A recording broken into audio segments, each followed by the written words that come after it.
Hello students. Today we are going to start with the third chapter, that is control structure. ये आपको नाम से पता चल रहा है control structure means what? You can control the structure of the program. That means जो sequentially हम लोग प्रोग्राम को एग्जीक्यूट कर रहे थे, that flow can be changed as per our need. तो वो करने के लिए हमें तीन कैटेगरीज दी गई है। एक तो है selection statements, iteration statement and the jump statements. ठीक है, तो सिलेक्शन स्टेटमेंट के अंदर का if, if else and switch, iteration में for, while, do while and jump, go to, break, continue, return, ये उनके सेपरेट कैटेगराइजेशन है। सो आज हम लोग सिलेक्शन स्टेटमेंट की बात करेंगे। In selection statement, see in this graph, in this chart also you can see selection and branching के अंदर कंडीशनल टाइप्स आते हैं, कुछ अनकंडीशनल आते हैं। जो कंडीशनल है उन्हें बोला जाता है इफ एल्स। इफ एल्स का लैटर एंड स्विच, मतलब कुछ कंडीशन दे के we are changing the flow of the program. कैसे चेंज करना है, will see to it now. But आज हम लोग सिलेक्शन ब्रांचिंग के अंदर कंडीशनल टाइप के इफ एल्स, जस्ट इफ की बात करेंगे। And not even this, one more option is there in which we can give the condition to change the flow. तो वो क्या है हम लोग देखेंगे। See in exam this question is asked.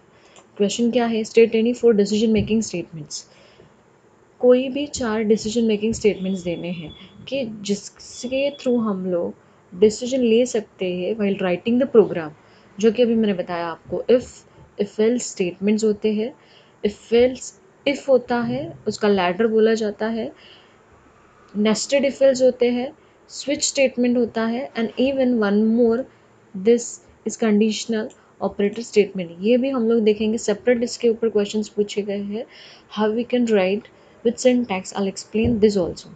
So this question is for 2 marks in which you are just writing a decision making statements. तो इसमें से कोई भी 4 decision making statements आपको लिखने हैं। गेटिंग? तो अभी हम लोग देखेंगे सिलेक्शन स्टेटमेंट में वन वे होता है, two way and multiple ways होते हैं। मतलब इफ एल्स के साथ और मल्टीपल नेस्टिंग या लैडर लेके हम लोग इफ एल्स कर सकते हैं। तो आज हमारा फोकस क्या होगा, if. not only if not only if we are seeing this conditional, but we are going to see this conditional operator statement also. ये दो वे से हम लोग आज क्लियर करेंगे कैसे होगा। See this is the one way decision making if statement. One way मतलब एक ही हम लोग पार्ट देंगे उसे। If condition is this true, then bracket के अंदर का ये ट्रू कंडीशन का स्टेटमेंट एग्जीक्यूट होगा। गेटिंग? ये ट्रू होता है तो condition, if it is false then else part में वो जंप करेगा। मतलब ये सब कुछ छोड़ के, ये सब छोड़ के बीच में वो पूरा फ्लो यहाँ पे लेके आएगा एग्जीक्यूशन का। Are you getting? Will see the example. Question देखो ऐसे पूछा गया है, for that write a algorithm to determine whether the given number is divisible by 5 or not. Last time हम लोग ने divisible by 2 किया था। नाउ जस्ट 2 को रिप्लेस करना है यहाँ पे 5 से। एल्गोरिथम लिखना ईजी है, स्टेप बाय स्टेप प्रोसीजर है, बट अभी यहाँ पे हम लोग स्टेप बाय स्टेप में फ्लो को कैसे चेंज कर रहे हैं वो मुझे दिखाना है। So step 1 is start, then second read करना है, इनपुट कर लेना है आपको यूज़र से, if that n is divisible by 5। मतलब ये मॉड्यूलो ऑपरेटर है, ये आपको रिमाइंडर देगा। इसका रिमाइंडर 0 आता है, उसका मीनिंग क्या हो गया, ये डिविजिबल बाय 5 है। Then go to the step number 5। If it is true then go to the step number 5, it will display the output number is divisible by 5। If it is not, ये true नहीं हुआ, तो ये फिर fourth step पे आ जाएगा, else number is not divisible 5। Then again आप स्टॉप पे चले जाओ। मतलब आप वापस, हम लोग ये फिफ्थ स्टेप स्किप करके 6 पे जा रहे हैं। ठीक है, सो दो वे से हम लोग ने फ्लो को दिखाया है। So this is what the algorithm for divisible by 5. Now we can see the conditional operator. ये जो क्वेश्चन पूछा, explain conditional operator with example, 4 marks के लिए, 2 मार्क्स एक्सप्लेनेशन के लिए एंड 2 मार्क्स एग्जांपल के लिए दिया गया है। ठीक है, तो यहाँ पे एग्जांपल ऐसे दो प्रोग्राम के साथ, या फिर एग्जांपल कुछ सिंपल अदर वे से भी आप दे सकते हो, जो मैं नेक्स्ट स्लाइड में एक्सप्लेन करूँगी। We just focus on this conditional operator है क्या। पहले conditional operator will return a one value, it will return a one value if it is true. एक कंडीशन उसका, इफ सपोज जो कंडीशन दिया हुआ है वो ट्रू है, तो एक वैल्यू ट्रू वैल्यू रिटर्न करेगा, अदरवाइज वो ट्रू नहीं है तो फॉल्स वैल्यू को रिटर्न करेगा। As you can see this operator is called, this operator को हम लोग टर्नरी ऑपरेटर भी बोलते हैं, यहाँ पे लिखा है मैंने, because it's takes 3 arguments together, तो 3 आर्ग्यूमेंट ले रहा है इसलिए उसे टर्नरी ऑपरेटर बोला गया है। The syntax which is given for the ternary operator is like this. Condition लिखना है मुझे यहाँ पे, कंडीशन मतलब if A is greater than B then print करो A is greater, otherwise B is greater. So क्या है ये, देखो कंडीशन दिया है यहाँ पे आपने, फिर ट्रू वैल्यू मतलब इफ़ इट इज़ ट्रू फिर ये कंडीशन को फॉलो करो, ये प्रिंट करो, if it is false then do this, इधर दिस और दिस दोनों में से एक करना है। आई यू गेटिंग, इसलिए क्वेश्चन मार्क यहाँ पे लगाया गया है।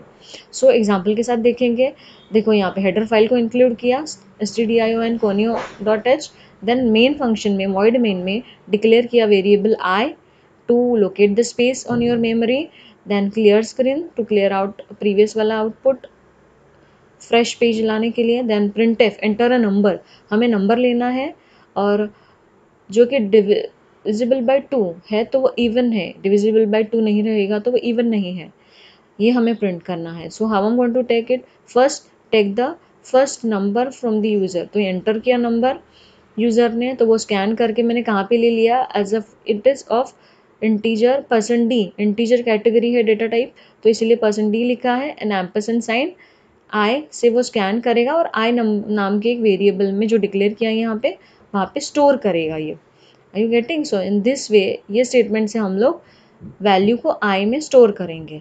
नाउ हम लोग क्या चेक करने वाले हैं, whether it is divisible by 2, if I is divisible by 2, आई का रिमाइंडर 2 से डिवाइड करने के बाद 0 आता है, तो मुझे क्या प्रिंट करना है, that number is even, so percent D is even, percent D क्या है यहाँ पे आई मतलब क्या है, जो वैल्यू आपने यूज़र से यहाँ पे लिया है स्कैन में। Are you getting, otherwise colon के बाद जो है वो एल्स पार्ट में आएगा, if it is not true, if it is not true तो ये इवन नहीं होगा, तो क्या है वो ऑड है।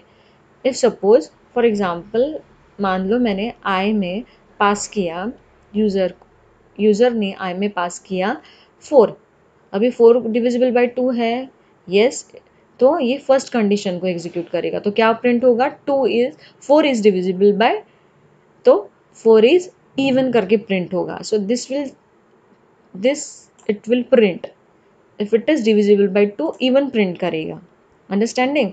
इफ इट इज नॉट तो क्या प्रिंट करेगा, ऑड प्रिंट करेगा। Are you getting, so other way भी है in which we can do that is like this. This is repeated question, conditional operator with example. So you can give example in this way also. See, expression ऐसे भी लिख सकते हो उसे, expression 1 question mark, फिर आपको 2 को execute करना है, if it is true, if it is not then expression 3 को execute करो। Are you understanding? So this is the way. Now we can see over here, integer a is 10 and integer b 5 और x, ये ऐसे 3 variable यहाँ पे declare किए हैं A B C, जिसमें से ए एंड बी को वैल्यू असाइन की हुई है। Now if suppose I want to check if A is greater than B, if A is greater than B, X में मुझे क्या डालना है वो डिसाइड करेगा। If A is greater than B तो ए आएगी वैल्यू मेरी, if A is not greater than B then B आएगी value. But now tell me, यहाँ पे ए 10 है, it is greater than B, yes it is greater than B, तो A will come, ए में क्या है अपना 10, so it will print 10. You understanding? So this is the conditional operator. So this way we can change the flow. So इसीलिए इसे क्या बोला जाता है, conditional operators. ठीक है, so आज हम लोगों ने जो सीखा वो क्या था, if else, if else हम लोग ने if else की बात की है, and then conditional operator statements.